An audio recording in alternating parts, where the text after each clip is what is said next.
Guru Brahma Guru Vishnu Guru Devo Maheshwaraha Guru Sakshat Param Brahma Tasmai Shri Gurave Namaha. Ajnanatimmirandhasya Jnananjana Shalakaya Chakshurun Militam Yena Tasmai Shri Gurave Namaha. Tumeva Mada Chapita Tvameva Tumeva Bandhuscha Sakha Tvameva Tumeva Vidya Dravinam Tumeva Sarvam Amriteshwari Ma Tumeva Sarvam Amriteshwari Ma Tumeva Sarvam Amriteshwari Ma.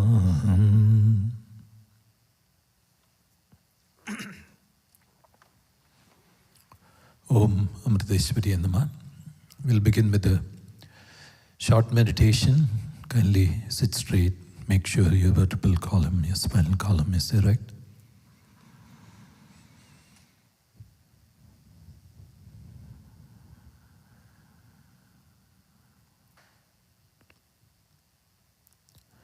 And slowly close your eyes.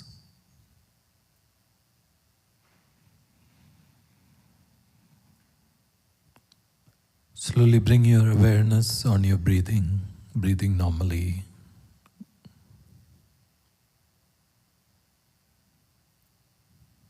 Become aware of each and every inhalation and exhalation that occurs through your body.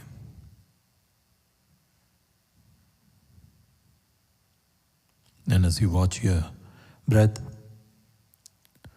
feel the relaxation that accompanies it.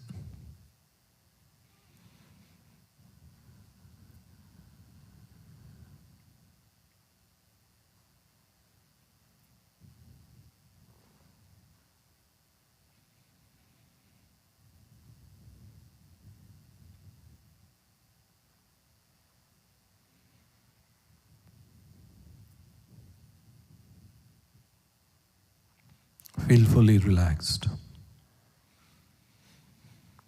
Now let's chant Om 3 times. As we chant Om, imagine the sound of Om to arise from your navel area. And visualize the sound traveling upwards along your spine, cleansing your body, your mind, and every particle of your whole being. Now kindly take a deep breath.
Feel the reverberations of Om.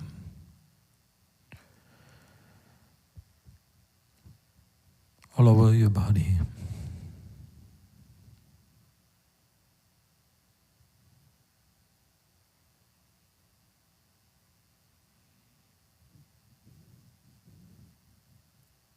Once again, bring your awareness on your breathing, breathing normally. Following each and every inhalation and exhalation.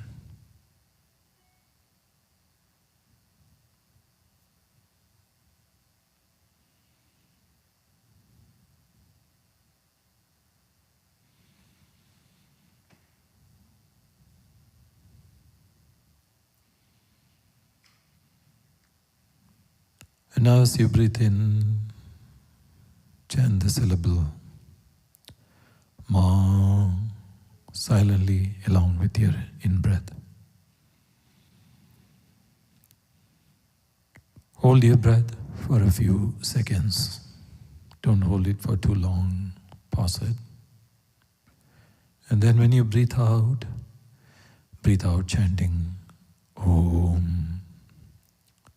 So Ma, hold your breath for a few seconds. And then Om.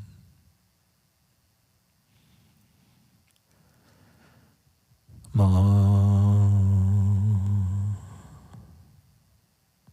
Pause. Om. And continue like this for some time.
Slowly and slowly the reverberations of Om and Ma become more and more subtle. You can just feel the vibrations of Ma and Om very subtly.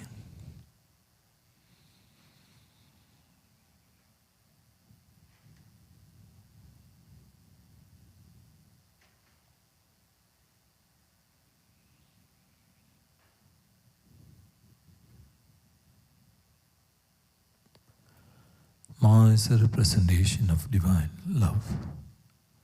Om, divine light.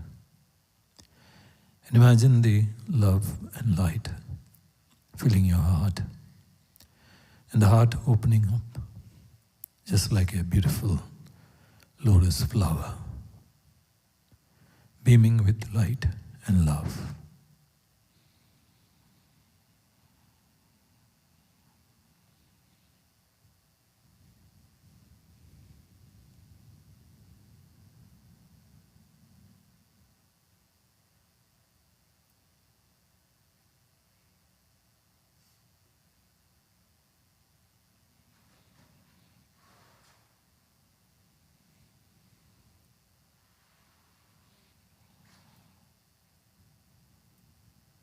Now feel that love and light going out from your heart to all the beings in this world and all the other worlds.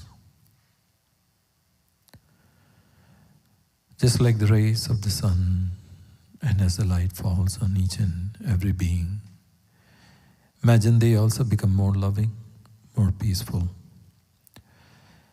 more blissful, and more silent.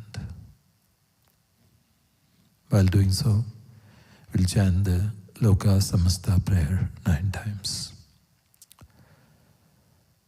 Om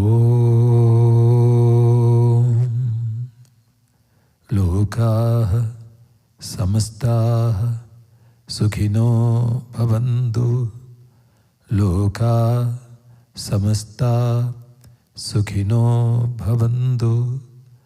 Loka Samasta Sukhino Bhavantu. Loka Samasta Sukhino Bhavantu.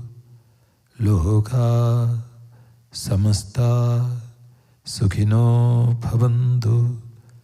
Loka Samasta Sukhino Bhavantu. Loka Samasta Sukhino Bhavantu. Loka Samasta Sukhino Bhavantu. Loka Samasta Sukhino Bhavantu. Om Shanti Shanti Shanti. Om Shri Gurubhyo Namaha. Harihi Om.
Om Dhyayamo Dhavla Vagunthanavatim Tejomayim Naishtikim Snigdha Pangavilokinim Bhagavatim Mandasmidashri Mukhim Valsalyamritavarshinim Sumadhuram Sankirtanalapinim Shamangi Madhusikta Suktim Amritanandatmikam Ishwarim.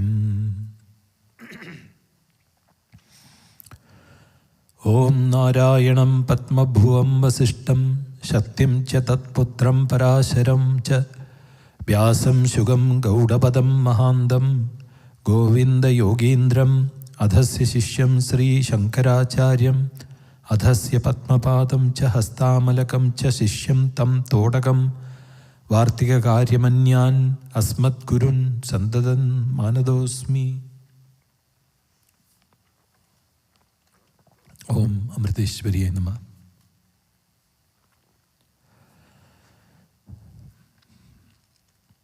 In the last session, we were talking about King Bharata and Jada Bharata, who also was another birth after becoming the deer. King Bharata became first the deer, then the next birth he became Jada Bharata. And we were talking about the qualities of how Jada Bharata and King Bharata was such a great king. And as I was saying earlier, earlier India was known as Bharata. It was after King Bharata. Bharatam means Bhasyate iti Bharata, that is one who gives light.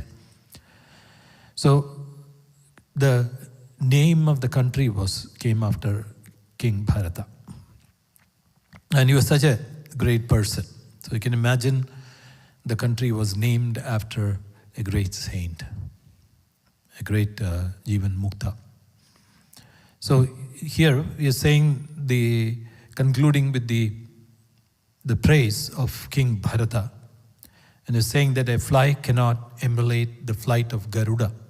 Garuda means the eagle. Even so, no other king has found it possible even mentally to emulate the example of the great Rajarishi Bharata and the son of Rishabha. Who can follow that exalted example of the one who even as a youth was overcome by such intense love of the Lord that he could easily abandon like filth all worldly loves, wife, children, friends, kingdom, and the like which usually bind the human mind fast, making it impossible for it to give them up. It is no wonder that this great king was able to abandon what others find it so difficult to do: kingdom, sons, wives, relatives, wealth, and even the solicitations of Sri, the goddess of good fortune, for a mere look from whom even divinities are praying.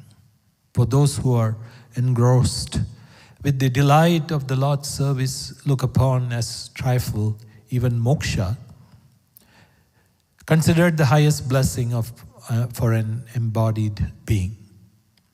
So he's saying that here, one of his greatest qualities was that even when he was a youth, he had so much of love for the divine that he could just, with a moment's time, he could easily abandon everything in the world, his wife, his children, friends, kingdom. And so he was saying that even Sri means goddess Lakshmi, and all the wealth that follows, for which he is saying even it's not only the material wealth but also the spiritual as well as the knowledge, so which are all the intellectual wealth also. And he's saying that even for such a person, moksha, freedom, is just a trifle, which is considered the highest blessing for an embodied being. And he's saying such renunciation is befitting so great a soul as Bharata, who even while abandoning the deer form, went on ardently adoring the Lord, saying salutations to Yajna, salutations to the one awarding the results of Yajna, salutations to the one established in Dharma, salutations to the one attainable by yoga, salutations to the one whose essence is knowledge, salutations to the one who controls Prakriti, that is nature, and salutations to the one who is the indweller of all beings.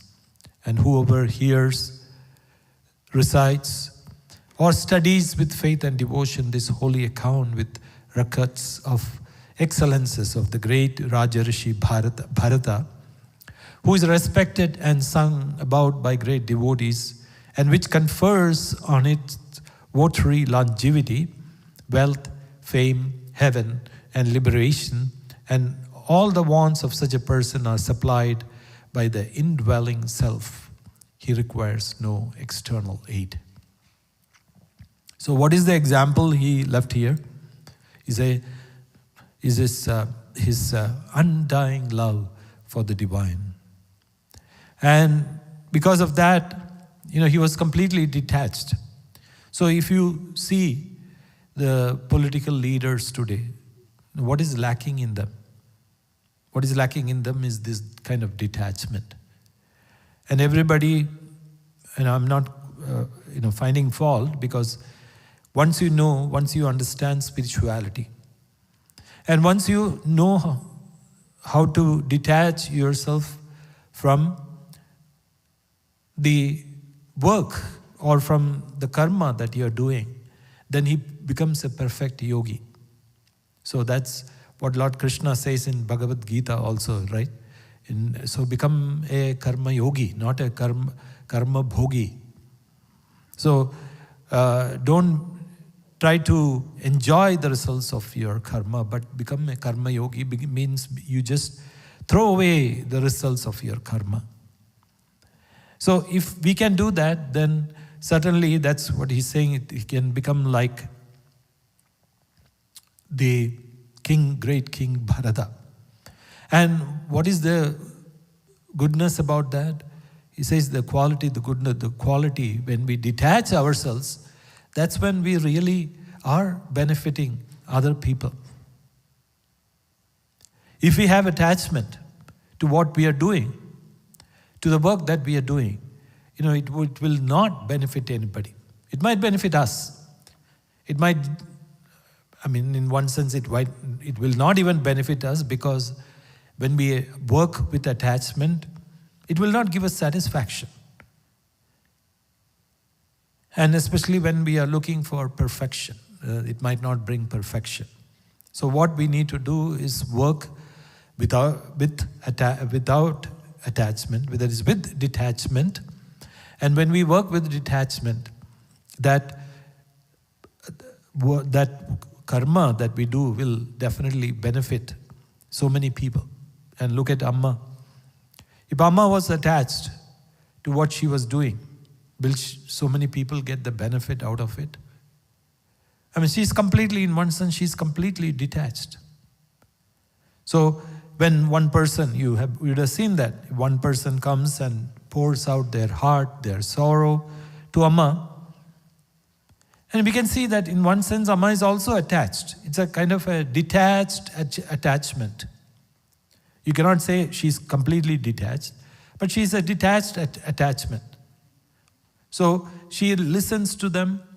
Sometimes she cries with them or she laughs with them. And then when the next person comes, her whole mood is changed.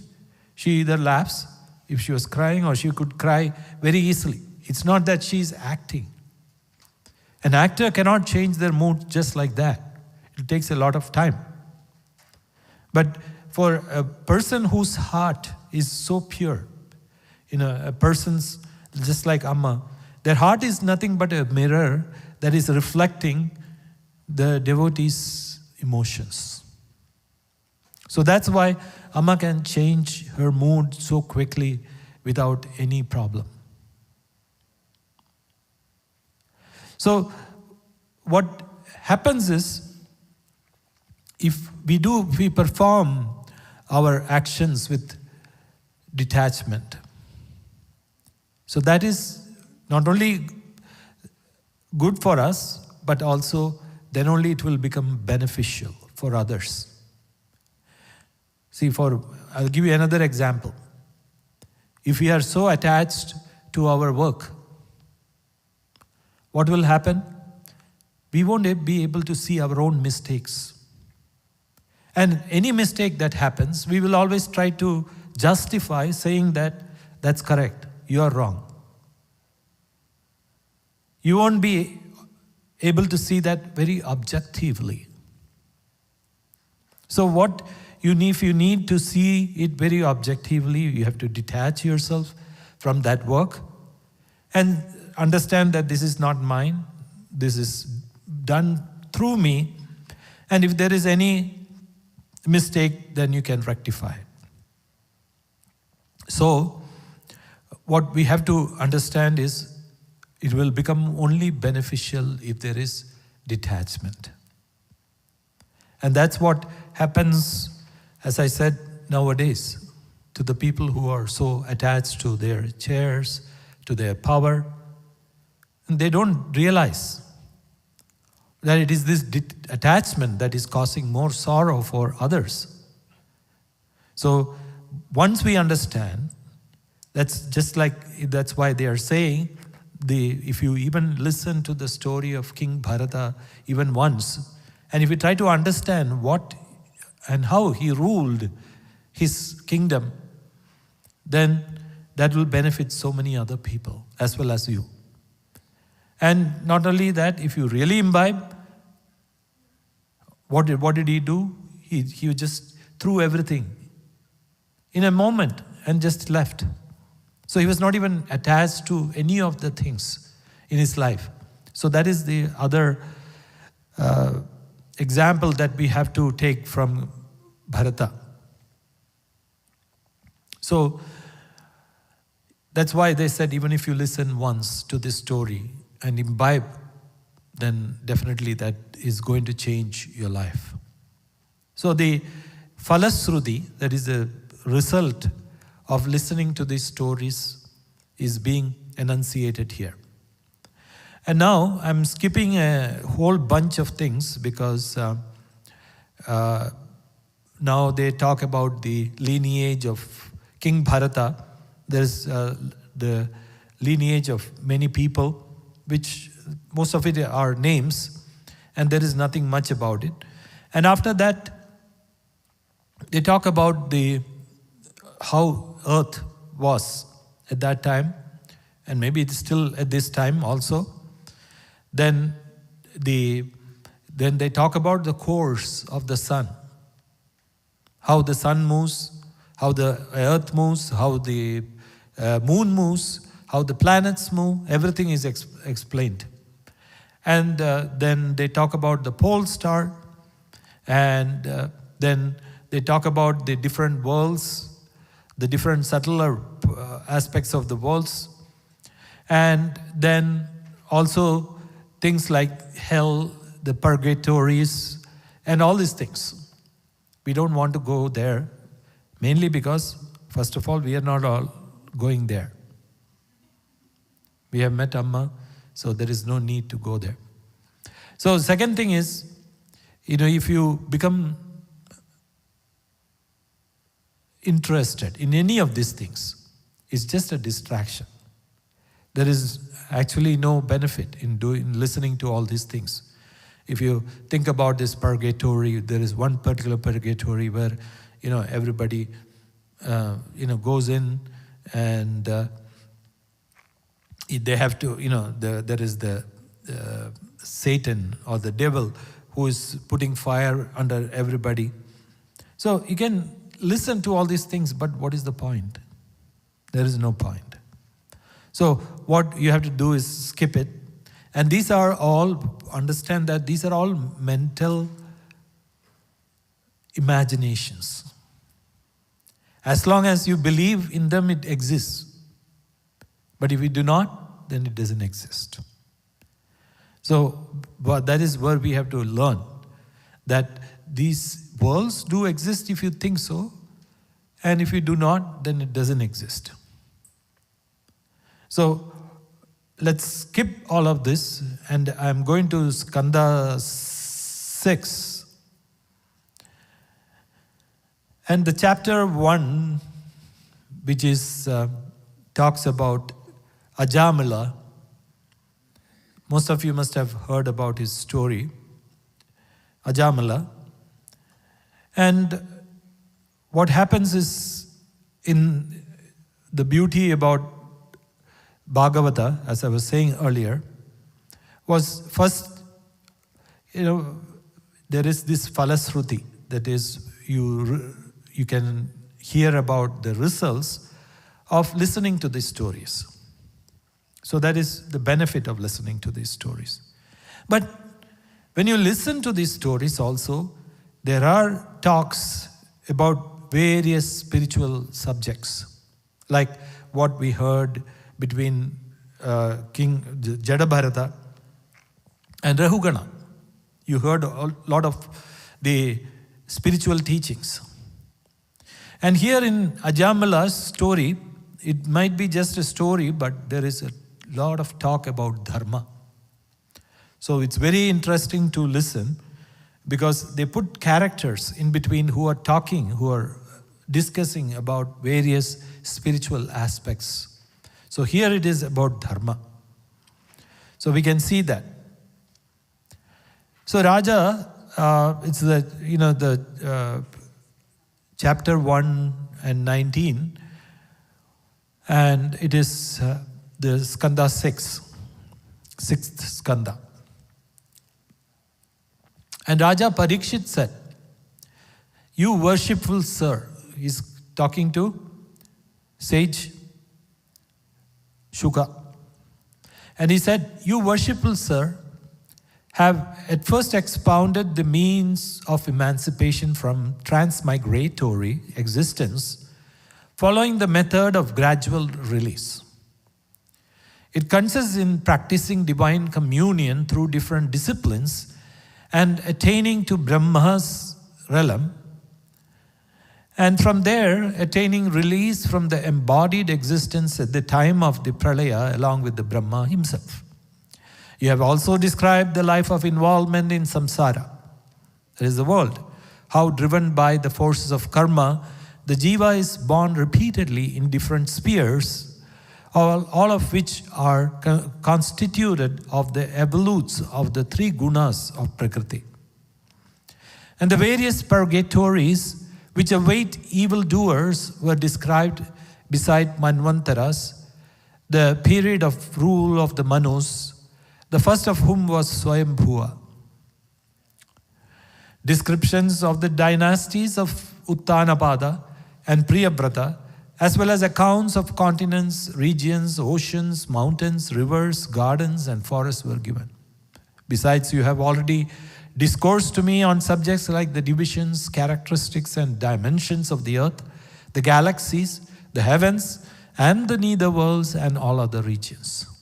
Now, it behoves you, O Holy One, to explain how man can save himself from the sufferings of the purgatory described by you. So you can just imagine what all things were covered by Lord Shuka.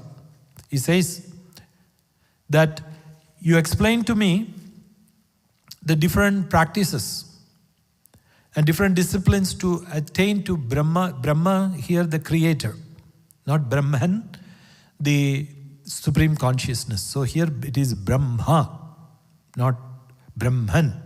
Brahma is the creator and Brahman is the supreme consciousness. So there's a slight difference. The one is it is open, that is Brahma, that is the creator, and Brahman is the pure consciousness. So he says, now you have explained to me how people go from one realm.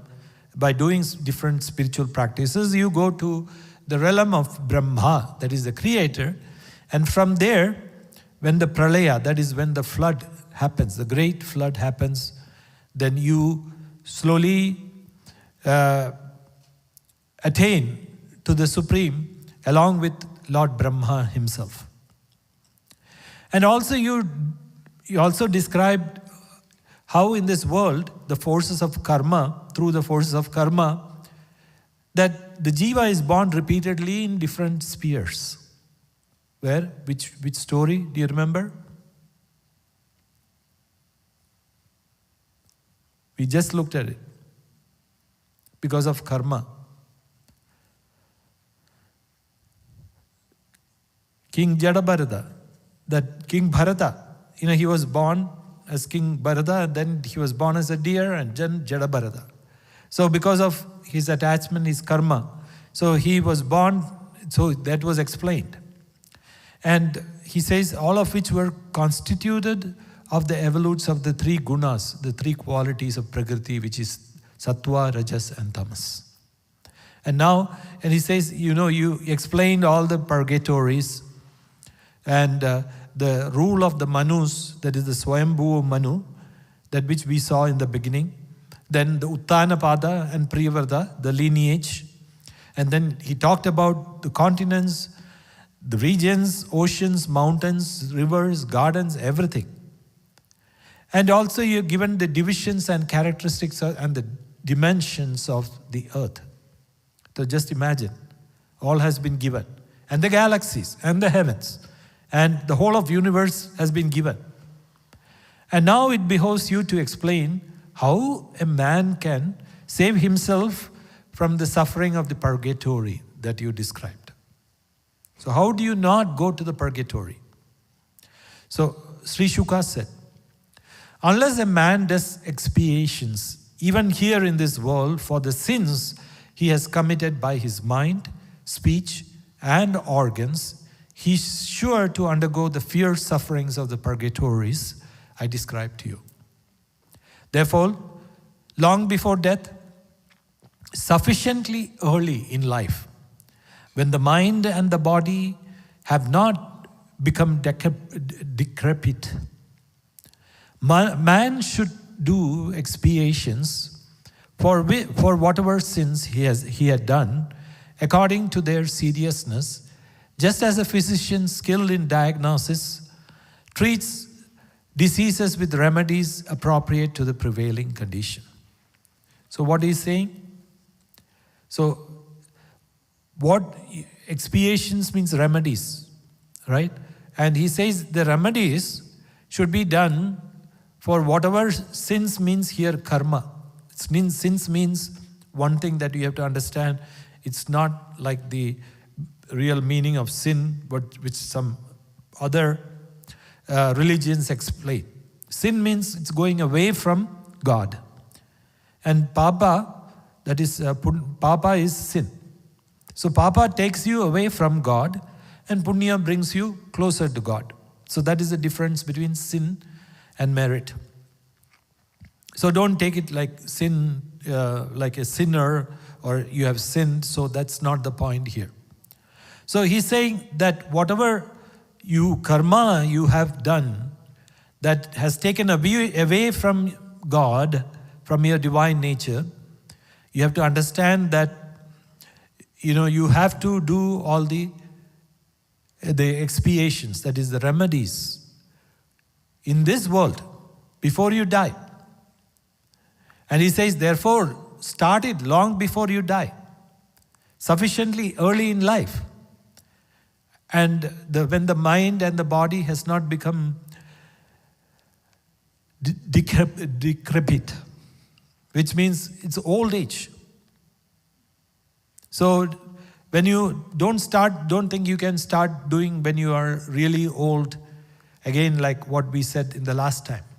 Don't wait for old age to do all the remedies. Start right now. And he says, it's just like the physician who's very skilled. As soon as he sees the disease, he will start treating it. He won't wait. He won't say that, oh, come after 2 months and I will treat you.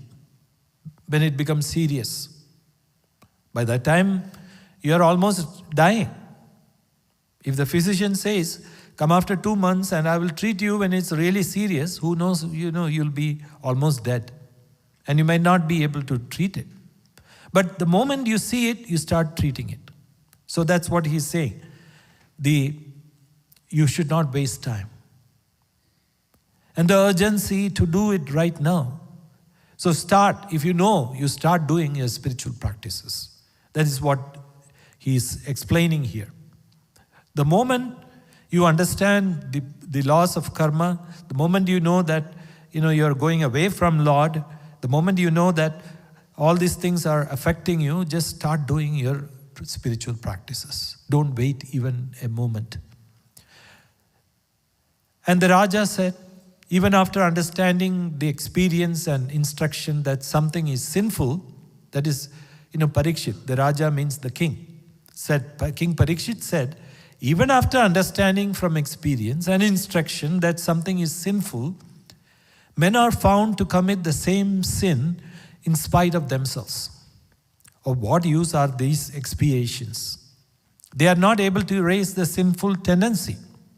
For some time, man may abstain from sin, but a little later he indulges in it in spite of expiations. I therefore feel that these expiations are useless, like bathing and cleaning an elephant whose habit it is to spray dust on its back always. So what a beautiful conversation. He's saying, look, you're talking about expiations, all the remedies. But what about the inner tendencies of the mind? The vasanas, the subtle tendencies of the mind. So he's saying, if you do all these things, if you do all the remedies, and then when you come out, after doing all these remedies, and then you start doing all the sins, again, then what is the use? Right? So, it's like the story of, a thief.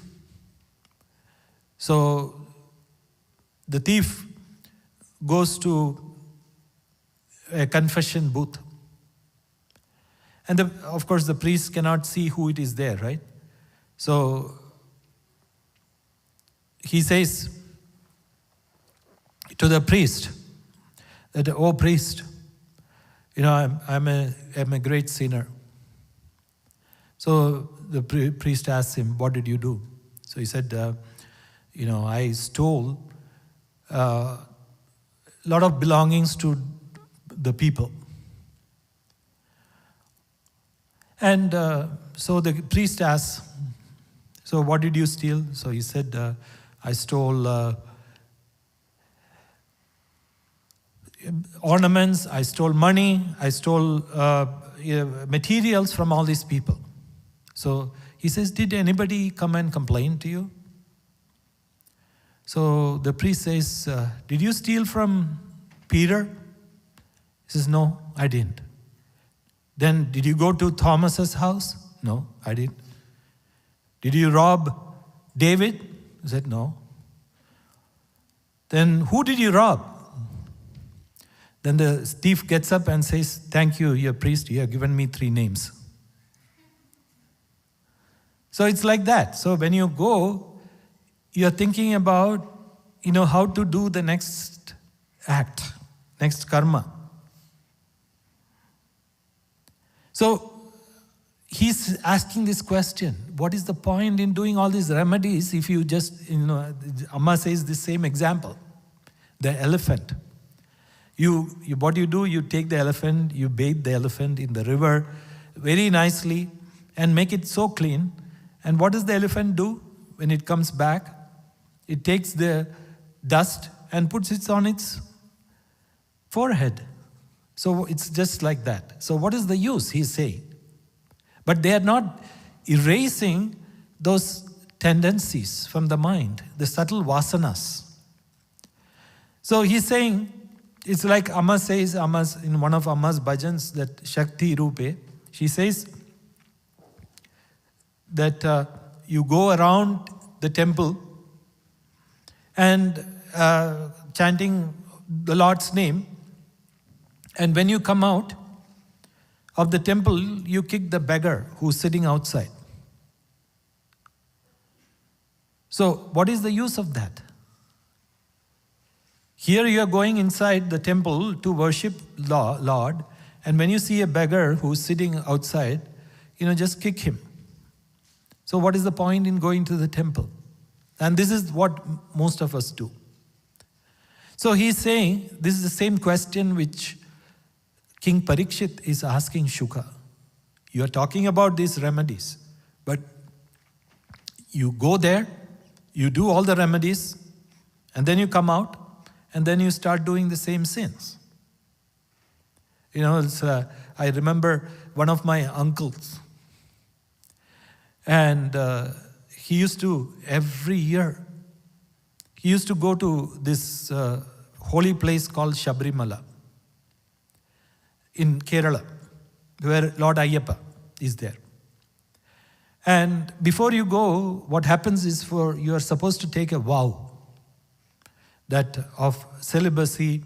Then you are supposed not to eat meat, you are not supposed to drink, you cannot smoke, you cannot do any of these things for 45 days. So every year when that time comes, he's such a perfect yogi. And you have to wear a black dhoti. The black here is a symbolism of that you are blind to all the things in this world, all the materialistic pleasures of the world. So that is what the black symbolizes. So he, actually every year he does this. Without fail. Every year he used to do it, without fail. And he used to do all these things, and you have to put a mala, and you have to start wearing this dhoti. And he would do that, and for 45 days he'll go Ayyappa, Ayyappa, Ayyappa. And then 45th day, he was one of the leaders.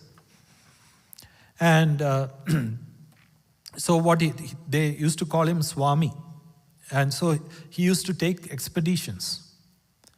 And they would go climb the hill and you had to walk up so many of the mountains to reach the temple. And then when you are going up, you are carrying this, what is known as the Tirumudi, in which there is coconut and rice. The coconut symbolizes the ego. So when you go there, you take your coconut and throw it, means you're destroying your ego. And the rice symbolizes the body. So you're giving everything to Lord Ayyappa. So what happens? So he goes there, does all these things, and does, chanting Ayyappa, Ayyappa the whole time. And the moment he comes down, the first thing he does is light a cigarette.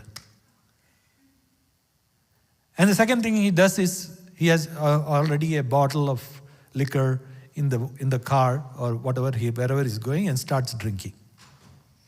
So this is what here Parikshit is asking, Shuka, what is the point in doing this?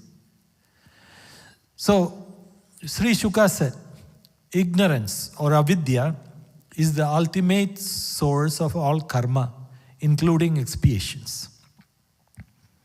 Expiations can therefore wash only the effects of particular sinful acts, but not the tendency to commit them, so long as ignorance, their source, persists. And this can be ultimately faced only by the knowledge of God. A man who is on wholesome diet does not fall ill. In the same way, O king, one who practices spiritual disciplines gradually attains purification of mind, and through that, the knowledge of God.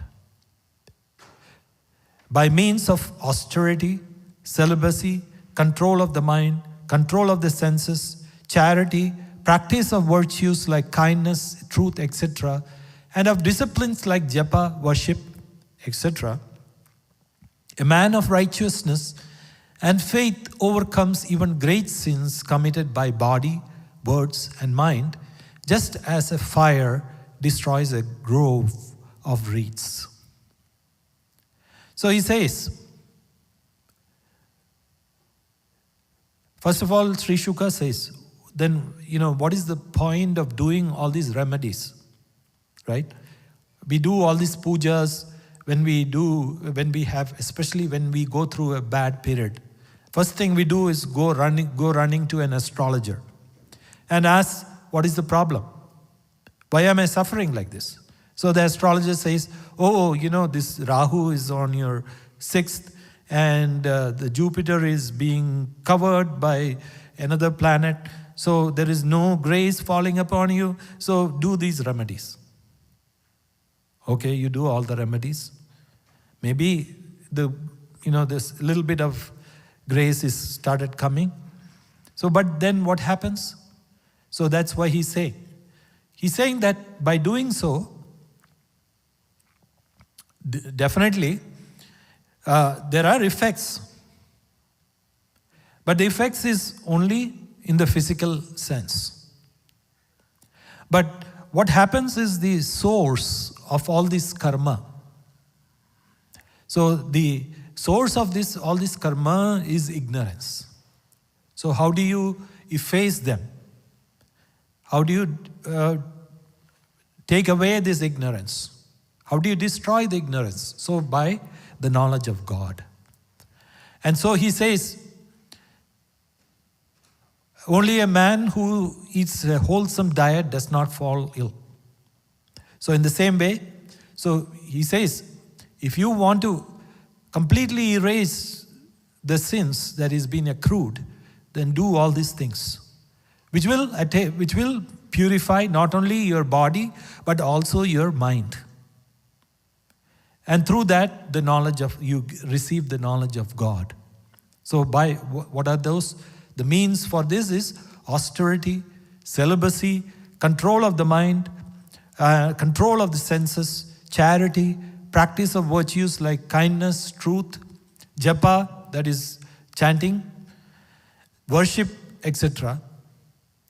So he says, a man of righteousness. Righteousness means one who does all these spiritual principles, practices, and faith overcomes even great sins committed by body, words, and mind. So that's how you go beyond this. So there is no, in one sense, you just cannot pay $20 and say, get rid of this.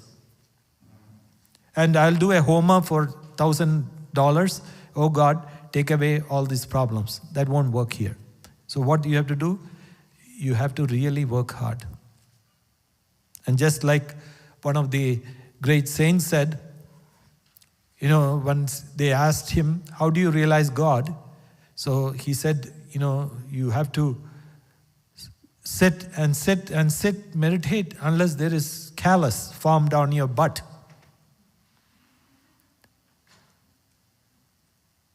Then only you'll get God. So it's not easy. You cannot pay $1,000 and say, I want to see God. No, it's not going to happen. So you have to do all these things. And that's also one of the other things is also, he's saying, without following all these things, it's not possible. So a person, a real spiritual seeker, should follow all these disciplines. And he says, there are some rare persons who endowed with intense and unadulterated devotion, resigns themselves completely to Vasudeva and thereby eradicate sin, utterly like the sun dissipating the mist. So here, he says there are some rare persons. But how do they do that? It is like having complete surrender to the Lord. And he says that eradicates, that complete surrender eradicates, just the sun melts away the fog. So that's what he's saying. And the purification effected by the austerity and other disciplines is not so complete as by dedication of all one's faculties to Krishna, achieved through the service of his devotees. So the path of devotion, which is without any risk and which is comparatively easy to practice, is best suited for men in general. For those who follow this path can draw on the support of great devotees who are extremely devoted to Narayana and are disposed to help others. So he's saying, So what is the easiest path? That is what Amma says. In Kali Yuga, what is the easiest path? The path of bhakti, of devotion. And that's what he is saying here. And so what happens when you follow this path? Not only you are devoted to the Lord, but you can draw the support of great devotees. So there will be other people who will be traveling along with you on that path who will support you. So isn't it happening with us also? Aren't we getting support from so many devotees? When we listen to their stories, when we listen to their experiences with Amma, what happens? We get that strength, we get the faith to move forward. Especially when it's a time when we are slowly going down, then suddenly somebody will come and explain to us what happened to them when they went to Amma or when they went through a difficult period in their life. So they come and explain to us, and this gives us the strength to move forward. O King, the expiations performed by men who are not devoted to Narayana fail to cleanse them entirely like water, a liquor pot. So, if you do not have devotion to the Lord, and if you do whatever you want to take away the sins, he's saying it's not going to happen. It's like the water cleansing the liquor pot. There will always be a tiny drop of liquor. And if a man with a feeling of passionate attachment unites his mind with Krishna's feet even once, he will not see Yama or his emissaries with noose in hand, even in dream. So he's saying, even once, you do it. Even just unite his mind with Krishna's feet, with Lord's feet. Even once, that's enough. That's all that is needed. So, he's saying that all you need to do is to remember the Lord even once. There is a beautiful story to illustrate this.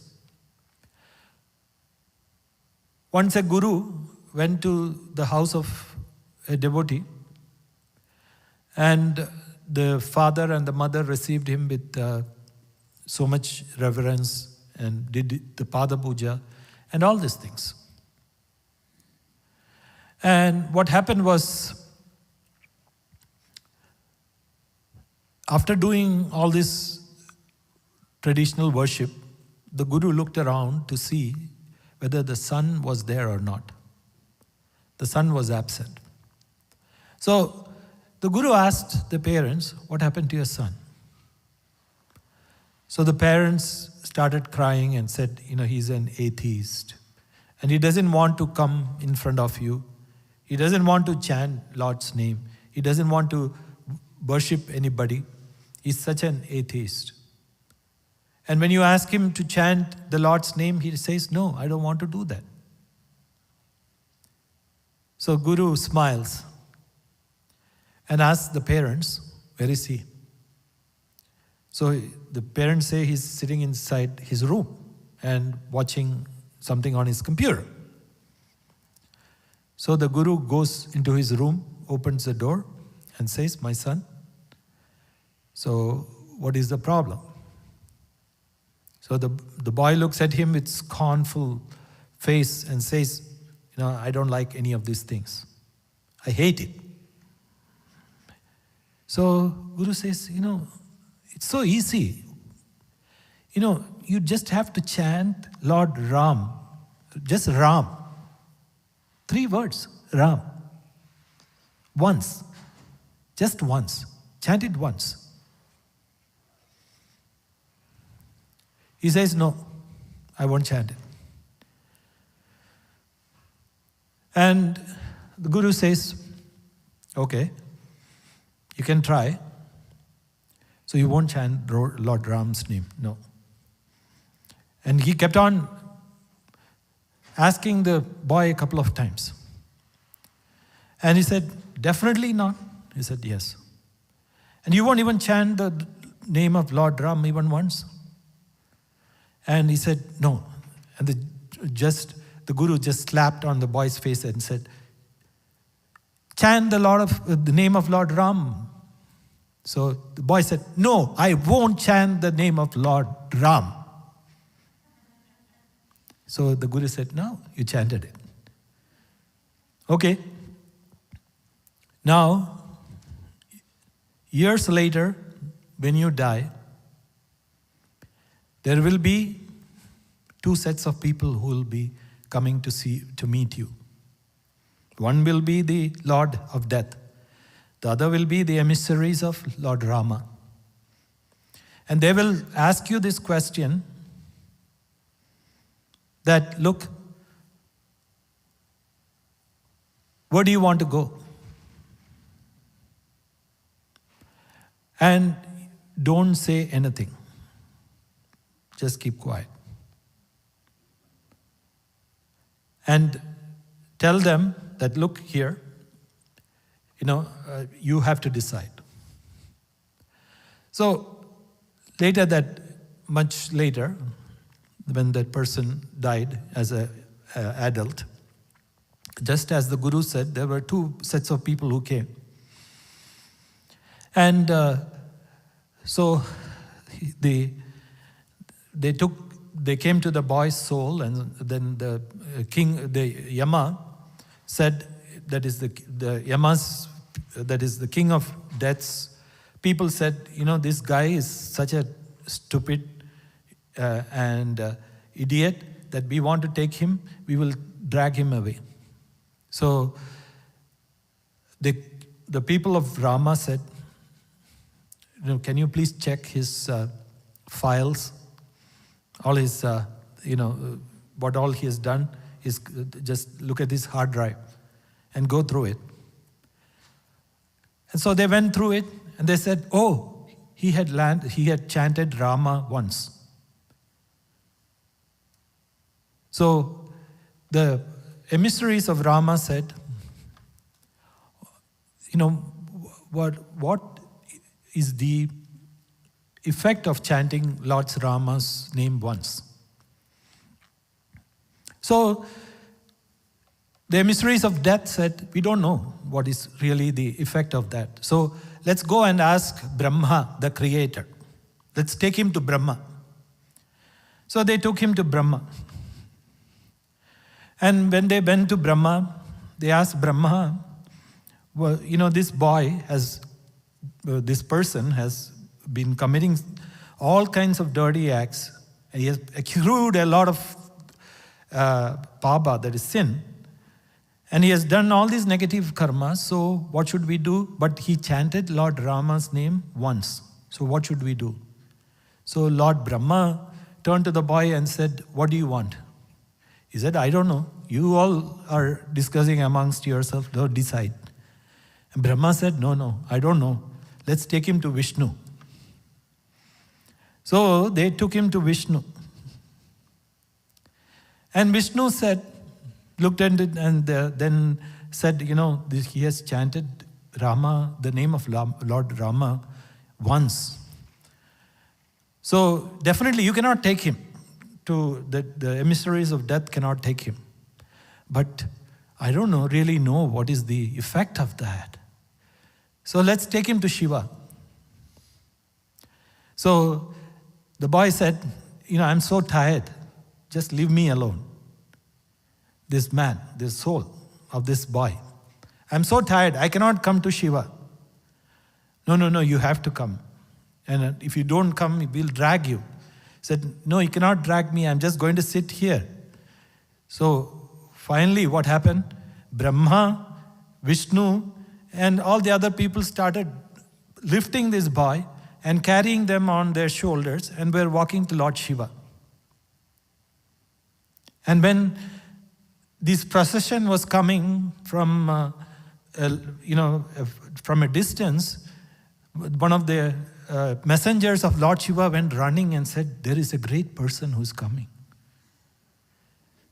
So Lord Shiva asked him, why do you say it's a great person? He said, Lord Brahma and Lord Vishnu is carrying him on their shoulders along with other people. So he definitely must be a great person. And so Shiva said, oh, if he comes here, then let him be here. So finally he entered in Shivaloka for the rest of his life, or rest of the period. So it said that even chanting the name of the Lord even once, that's what he says, Shuka says here. Even if you chanted, if you have merged your mind even for a moment with the Lord, that's enough. That's as simple as that. So here, that's what Lord Shuka says, that here the story again is what we are going to listen to, that of Ajamala. And it's the same, almost very similar to that of the story which I've been talking about, but Ajamala being a great sinner. So which illustrates the same point of how even chanting the name of the Lord even once will change the life of a great person, and how he'll become a great person just by chanting even once. So we'll look into that the next time. Om Amriteshwariyai Namah.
some mantras.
अमृतेश्वर्यै नमः.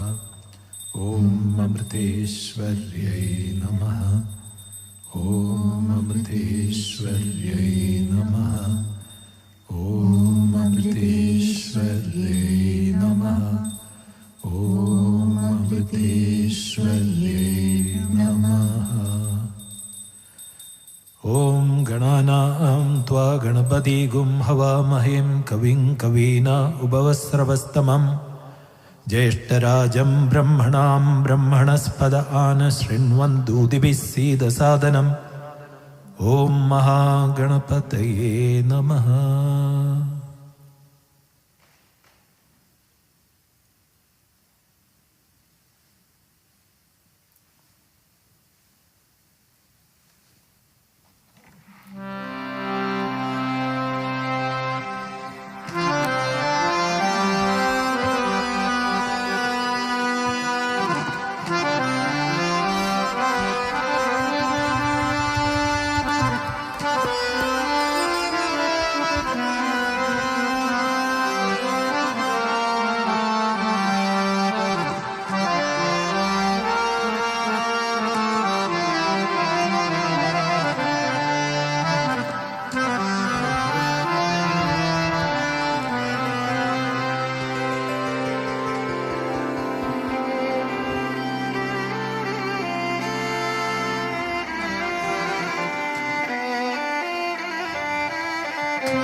प्रभोलासिनी देवी मादामृतनन्दिनी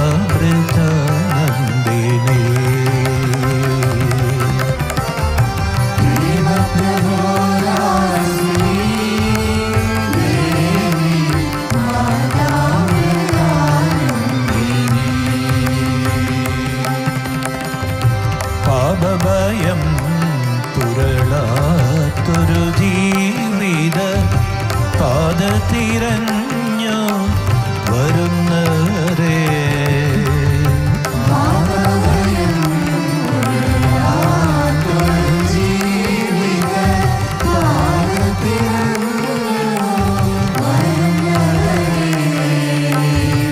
പാപഭയം പുരളാത്തൊരു ജീവിത പാദതിരഞ്ഞു വരുന്നവരെ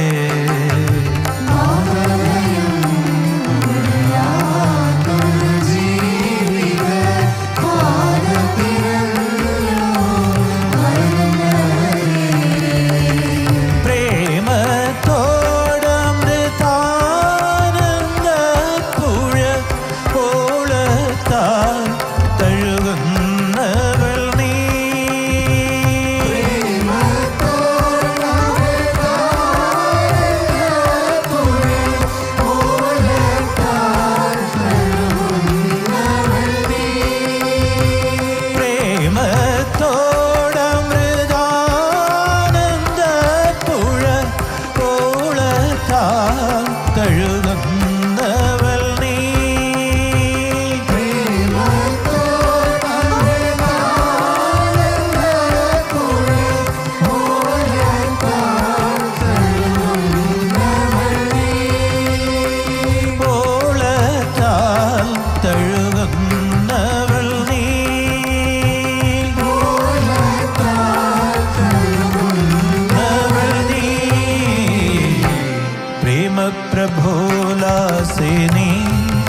ശുഭലാഭപ്രദമാകും പരമാത്മപ്രഭതിങ്ങി പുതിയും നിൻ ഭവനാശ പദദാരതിൽ.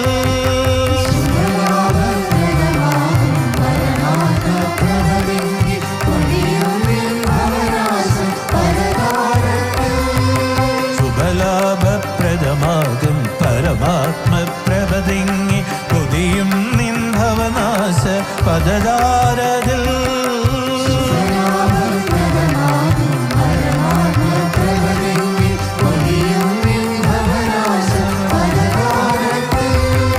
പ്രണമിക്കും ഹൃദയത്തിൽ അവിനാശ പ്രഭതൂകു പകലാത്മസുധയിൽ ഞാൻ വിലയിച്ചിടാം.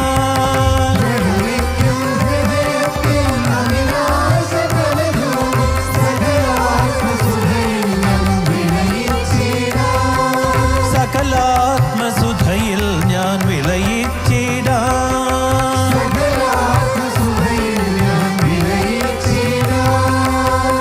പ്രേമപ്രഭോലാസിനി ദേവി മാതാമൃതാനന്ദിനി.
അഖണ്ഡമണ്ഡലാകാരം വ്യാപ്തം യേന ചരാചരം തത്പദം ദർശിതം യേന തസ്മൈ ശ്രീ ഗുരവേ നമഃ.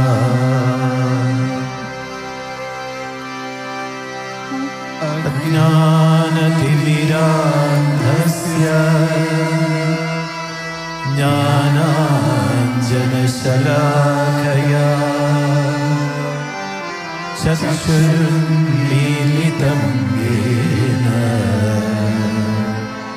തസ്മൈ ശ്രീ ഗുരവേ നമഃ.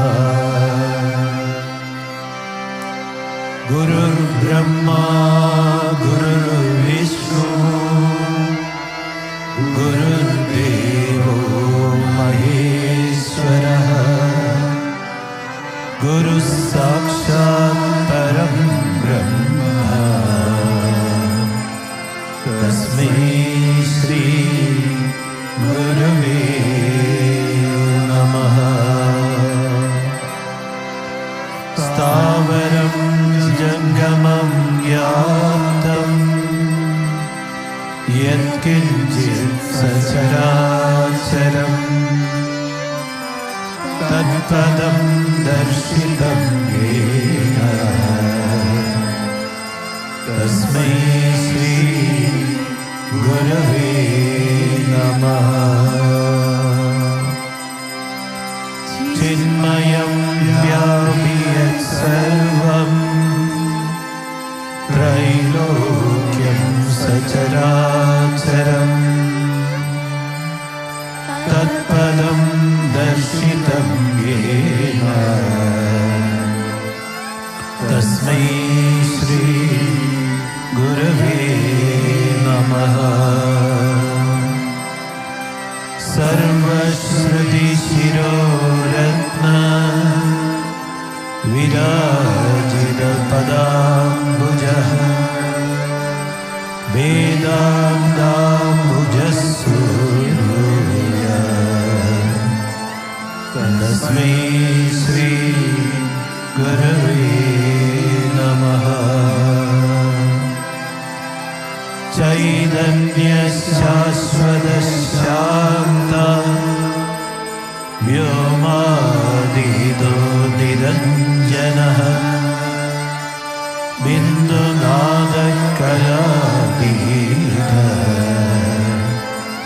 तस्मै श्री गुरवे नमः। ज्ञानशक्तिसमारूढ तत्त्वमाला विभूषितः भुक्तिमुक्तिप्रदाता च तस्मै श्री गुरवे नमः। अनेकजन्मसम्प्राप्त कर्मबन्धविदाहिने आत्मज्ञानप्रदानेन तस्मै श्री गुरवे नमः। शोषणं भवसिन्धोश्च ज्ञापनं सारसम्पदः गुरो पादोदकं सम्यक् तस्मै श्री गुरवे नमः। न गुरोरधिगं तत्त्वं न गुरोरधिगं तपः तत्त्वज्ञानात् परं नास्ति तस्मै श्री गुरवे नमः। मन्नाथ श्रीजगन्नाथ मद्गुरु श्रीजगद्गुरु मदात्मा सर्वभूतात्मा तस्मै श्री गुरवे नमः। गुरुरादिरनादिश्च गुरुः परमदैवतम् गुरोः परतरं नास्ति तस्मै श्री गुरवे नमः। त्वमेव माता च पिता त्वमेव बन्धुश्च सखा त्वमेव विद्या द्रविणं त्वमेव सर्वम् अमृतेश्वरी मा त्वमेव सर्वम् अमृतेश्वरी मा त्वमेव सर्वम्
जय जय जय गणनाथ गजानन, जय जय जय गणनाथ गजानन, जय जय जय गणनाथ गजानन, जय जय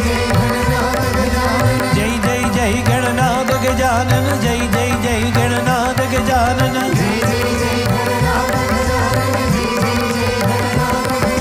जय जय जय गणनाथ गजानन, जय जय जय गणनाथ गजानन, जय जय जय गणनाथ गजानन, पाहि गजानन परम दया कर, सिद्धि विनायक स्वामी, शिव पार्वती प्रिय तनया गणनायक, मंगल शुभ सदना।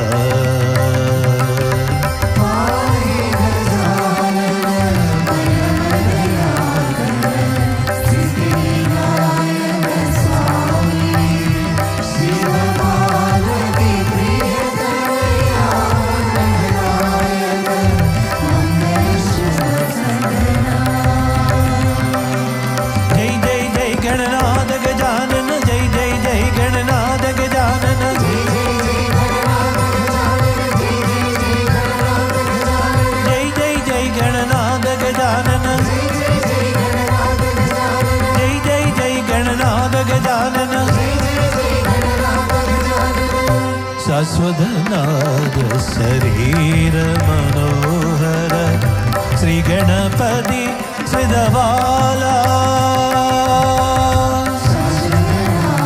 शरीर मनोहर, श्री गणपति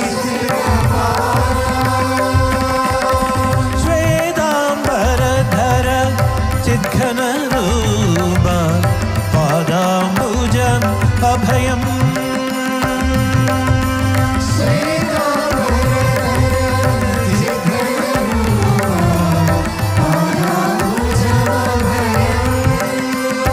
गजानन, जय जय जय गणनाथ गजानन, जय जय जय गणनाथ गजानन,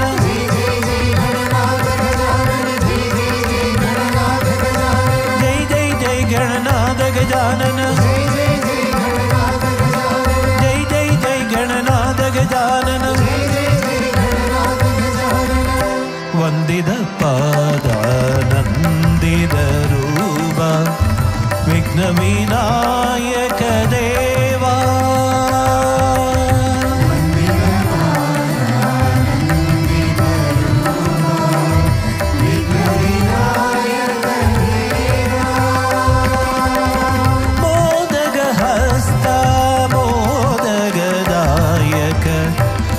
पालय जगदीशा,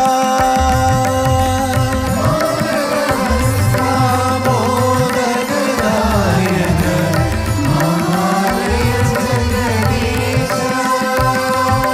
जय जय जय गणनाथ गजानन, जय जय जय गणनाथ गजानन, जय जय जय गणनाथ गजानन, जय जय जय गणनाथ गजानन, जय जय जय गणनाथ गजानन,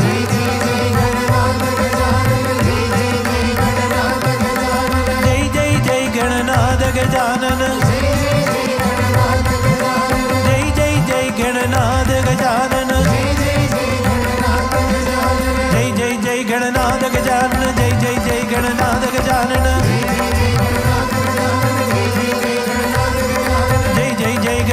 गजानन, जय जय जय गणनाथ गजानन, जय जय जय गणनाथ गजानन, जय जय जय गणनाथ गजानन, जय जय जय गणनाथ गजानन, जय जय जय गणनाथ गजानन, जय जय जय गणनाथ गजानन, जय जय जय गणनाथ गजानन, जय जय जय Gananath Gajanan.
Om Amriteshwariye Namah. We will now chant the 108 names of Amma. Can you imagine Amma's whole form when we chant the meditation verses sitting in front of you? Imagine a beautiful tree within your heart filled with flowers, and as you chant each mantra, imagine you're taking a handful of flower petals and offering it unto Amma's feet after chanting the mantra. So let's begin with the 108 names of Amma.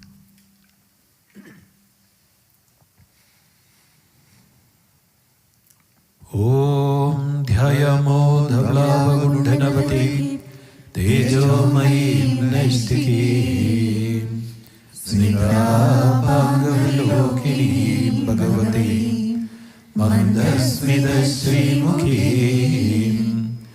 Valsalyamritavarshinim Sumadhuram Sankirtanalapinim Shamagim Madhusikta Suttim Amritanandamikam Ishwarim. Om Amriteshwariyai Namaha. Om Amriteshwariyai Namaha. Om Amriteshwariyai Namaha.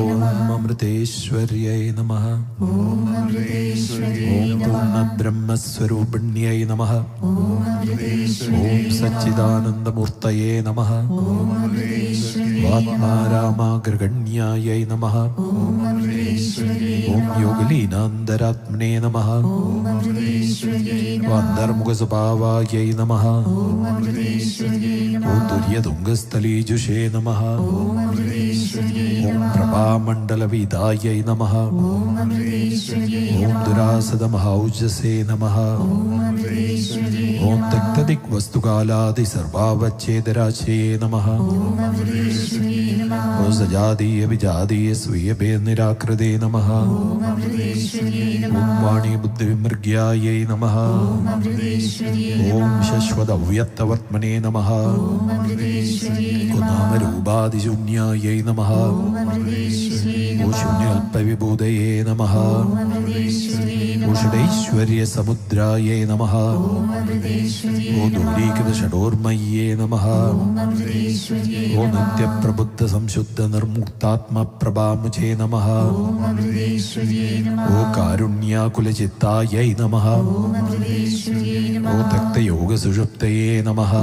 Om Amriteshwariyai Om Keralakshmavadi Arnayai Namaha. Om Amriteshwariyai Om Manishastri Vapurbrade Namaha. Om Amriteshwariyai Om Dharmishta Sagunananda Damayandi Swayambhuve Namaha. Om Amriteshwariyai Om Mada Pidarjira Chirana Punya Bhura Phalatmane Namaha. Om Amriteshwariyai Om Nishabda Janani Garbhanargamat Buddhakarmane Namaha. Om Amriteshwariyai Om Kali Sri Krishna Sangasha Komala Shyamala Tushe Namaha. Om Amriteshwariyai Om Chiranashta Punalabdha Bharkavakshetra Sambate Namaha. Om Amriteshwariyai Om Mridupraya Brigukshetra Punaruddha Tejase Namaha. Om Amriteshwariyai Om Saushilyaadi Gunagashtayangamasthavaralaye Namaha. Om Amriteshwariyai Om Manishya Mrgapakshyaadi Sarvasam Namaha. Om Amriteshwariyai Om Naisargya Dayadhartha Snanaklinandaratmane Namaha. Om Amriteshwariyai Om Daridra Yandahasta Samarpita Nijandase Namaha. Om Amriteshwariyai Vanyamatra Bhuttan Namurida Suya Ukshaye Namaha. Om Amriteshwariyai Om Samprapta Sarva Bhudatmasatmasattan Budaye Namaha. Om Amriteshwariyai Vajikshada Swayam Swandasfurat Krishna Vibhudaye Namaha. Om Amriteshwariyai Vajchinna Madrodhar Krishna Leelanandaye Namaha. Om Amriteshwariyai Om Nandatmajamuga Lokanityotkandita Jedase Namaha. Om Amriteshwariyai O Govinda Viprayogadi Davadagdandaratmane Namaha. Om Amriteshwariyai Om Yoga Shuka Samurcha Muhurpadavarshmane Namaha. Om Amriteshwariyai O Sarameyadi Veda Susrusha.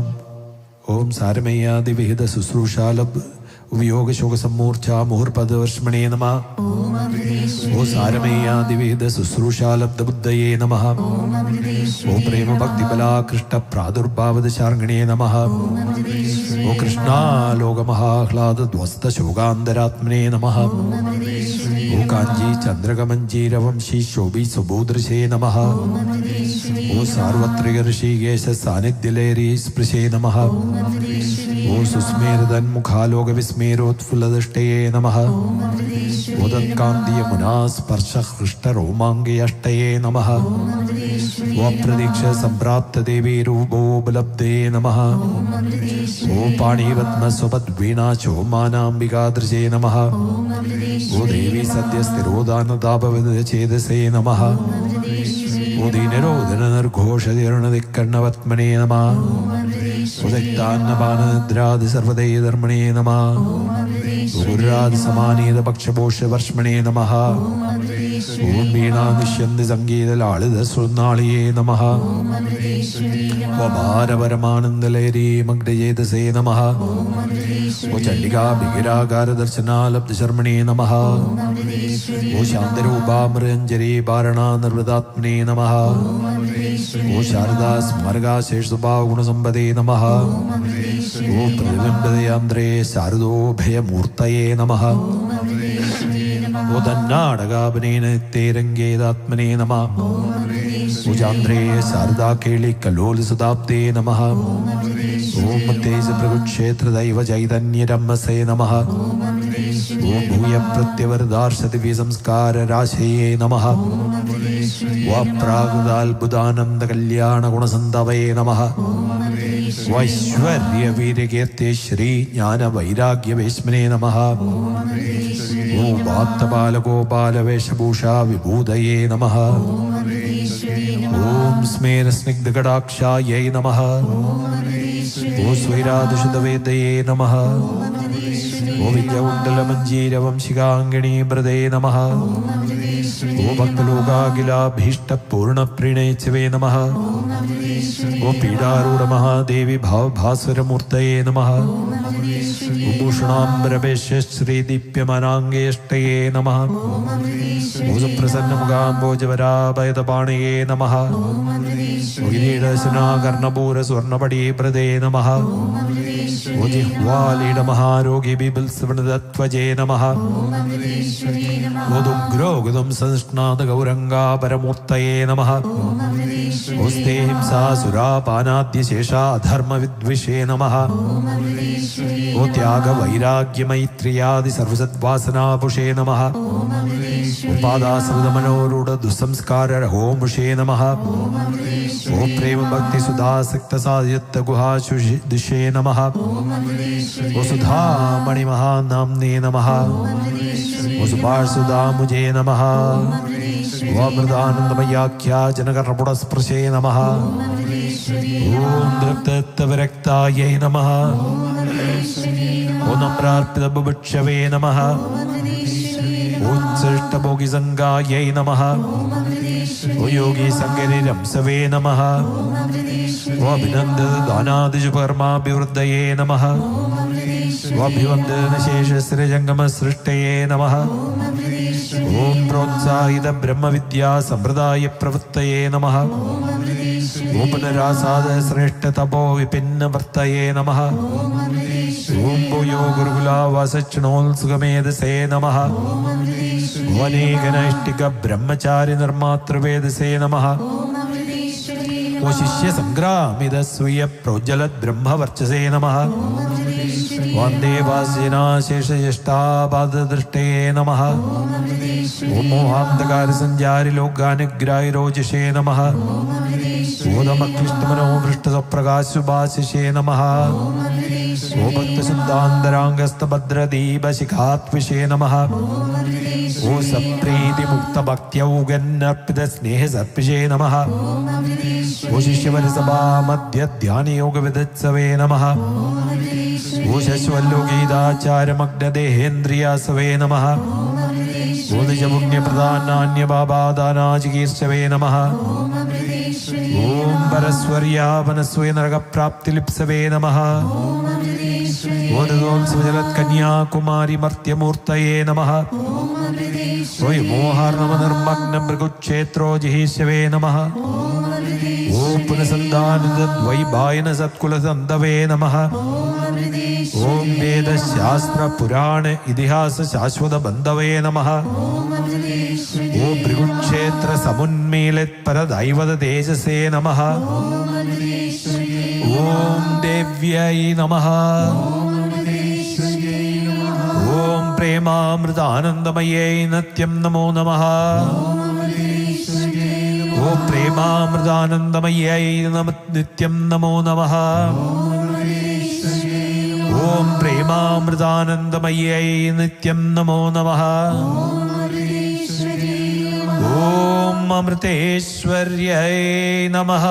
ഓം അമൃതേശ്വർയൈ നമഃ. ഓം അമൃതേശ്വർയൈ നമഃ.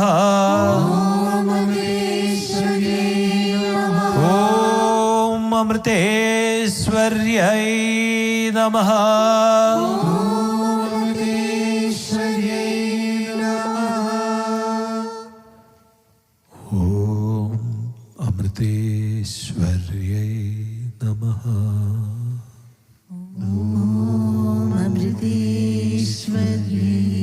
നമഃ.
தீர்ந்திடுமே.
अम्मा की छाया में मेरा सफर, ये तेरी कृपा है मेरी माँ, मेरी माँ। अम्मा की छाया में मेरा सफर, ये तेरी कृपा है मेरी माँ, मेरी माँ। अम्मा की छाया में मेरा सफर, ये तेरी कृपा है मेरी माँ, मेरी माँ। अम्मा की छाया में मेरा सफर, ये तेरी कृपा है मेरी माँ, मेरी माँ। कितने पाप मैंने किए, तूने मुझे फिर भी अपनाया, अपनाया।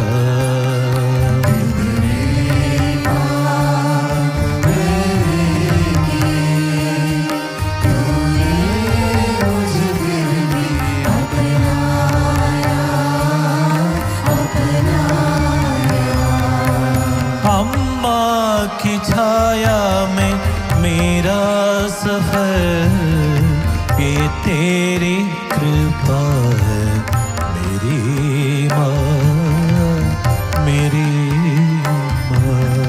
अम्मा की छाया में मेरा सफर, ये तेरी कृपा है मेरी माँ, मेरी माँ। जलती हुई नकली गलियों में भड़क रहा था मेरी माँ। जलती हुई नकली गलियों में भटक रहा था मेरी माँ। प्यार की एक बूंद के लिए तड़प रहा था जगदम्बा। प्यार की एक बूंद के लिए तड़प रहा जगदम्बा। अम्मा की छाया में मेरा सफर, ये तेरी कृपा है मेरी माँ, मेरी माँ।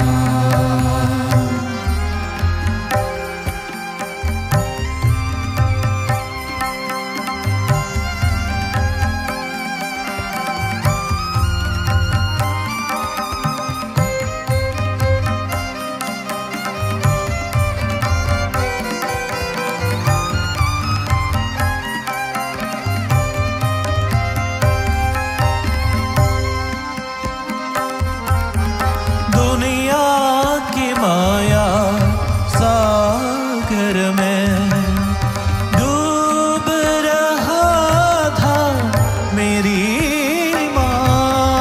दुनिया की माया सागर में डूब रहा था मेरी माँ। बालों से पकड़ के मुझे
माया में मेरा सफर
लोका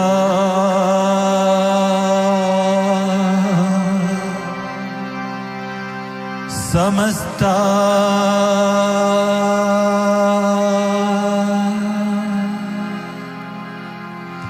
सुखिनो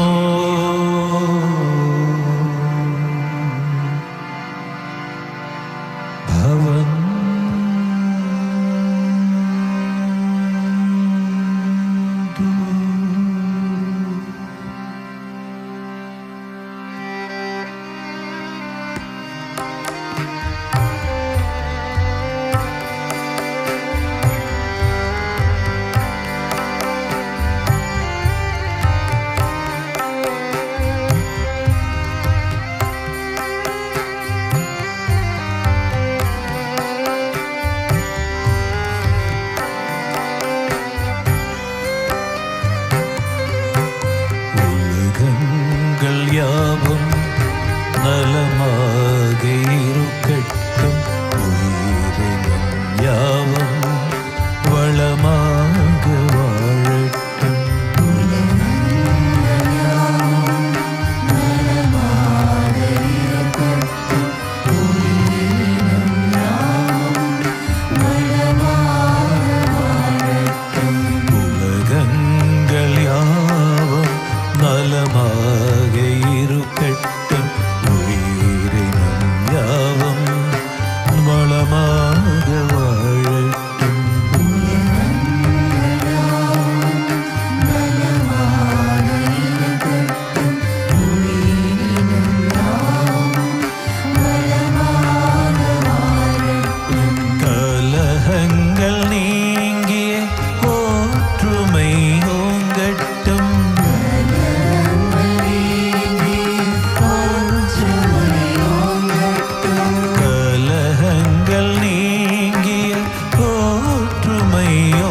samasta sukhino bhavantu.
மதியோடு இதயமும் கைகோர்த்து நடக்கட்டும்.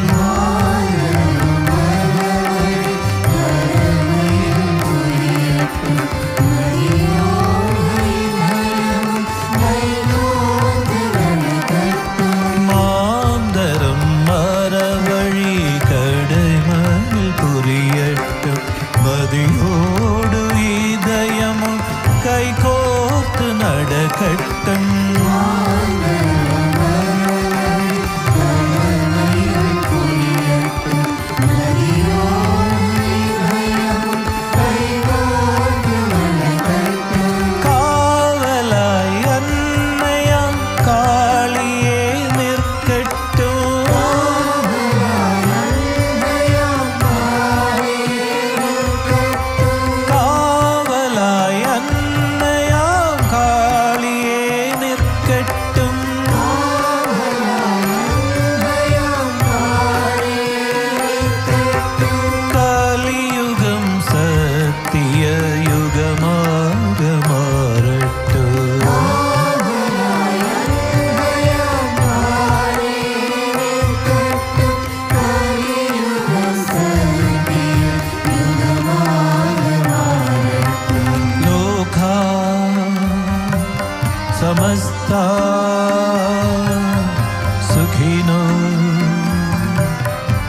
सुखिनो भवन्तु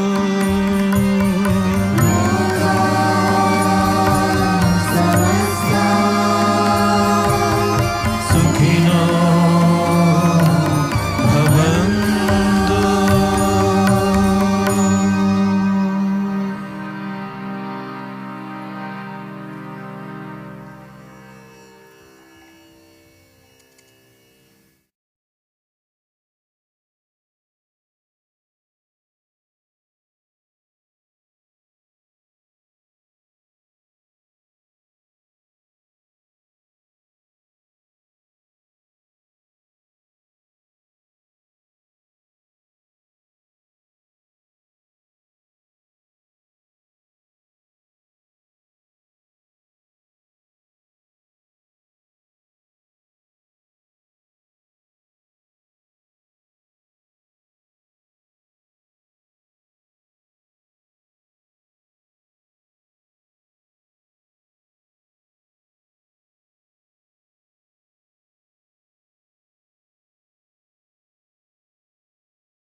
जय मां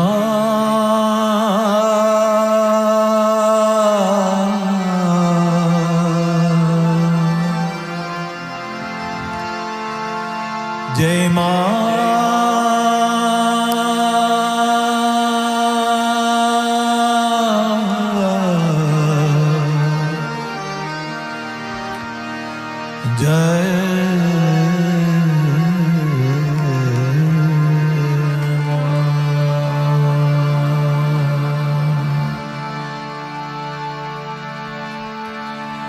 जिनकी करुणा है अपार, जिनकी आंखों में है प्यार, जिनकी करुणा है अपार, जिनकी आंखों में है प्यार, जिनकी करुणा है अपार, जिनकी आंखों में है प्यार, जिनकी करुणा है अपार, जिनकी आंखों में है प्यार, जिनका दर्शन पाके सब हो जाएगा, वो है संतोषी माँ, मेरी संतोषी माँ, वो है संतोषी माँ, मेरी संतोषी माँ, वो है संतोषी माँ, मेरी संतोषी माँ, वो है संतोषी माँ, मेरी संतोषी माँ, जय संतोषी माँ, मेरी संतोषी माँ, वो है संतोषी माँ, मेरी संतोषी माँ, संतोषी माँ, मेरी संतोषी माँ, संतोषी माँ, मेरी संतोषी माँ, जय संतोषी माँ, जिन संतोषी माँ, संतोषी माँ, मेरी संतोषी माँ, मेरे संतोषी माँ,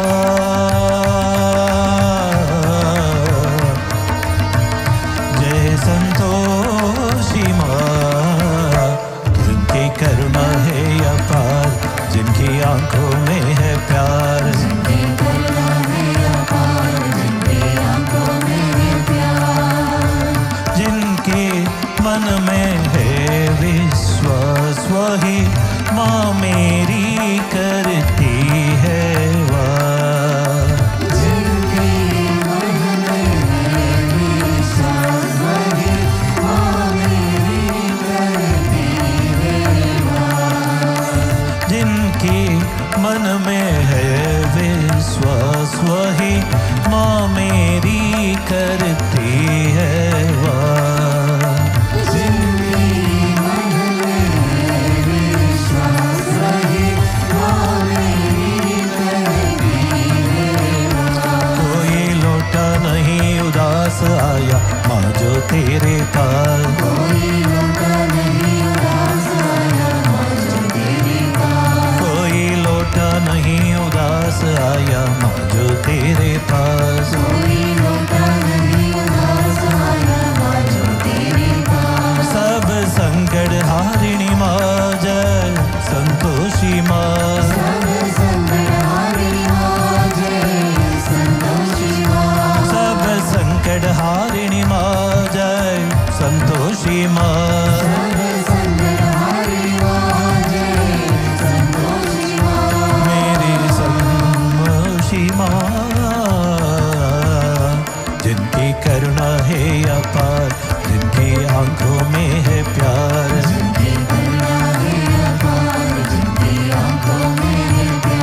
आओ माँ का नाम जपे, भाव से उनकी भक्ति करे।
अमृतेश्वरी मङ्गलम् प्रणमदा मुक्तिप्रदे मङ्गलम् भुवनेश्वरी मङ्गलम् सुखदेवा एकाश्रये मङ्गलम् अमृतेश्वरी मङ्गलम् प्रणमदा मुक्तिप्रदे मङ्गलम् भुवनेश्वरी मङ्गलम् सुखदेवा एकाश्रये मङ्गलम् हृदयेश्वरी मङ्गलम् हृदिलसत्तेजोर्मयी मङ्गलम् मृदुभाषिणी मङ्गलम् विजयदा प्रेमाकृते मङ्गलम् विजयदा प्रेमाकृते मङ्गलम् विजयदा प्रेमाकृते मङ्गलम्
जय बोलो सद्गुरु माता अमृतानंदमयी देवी की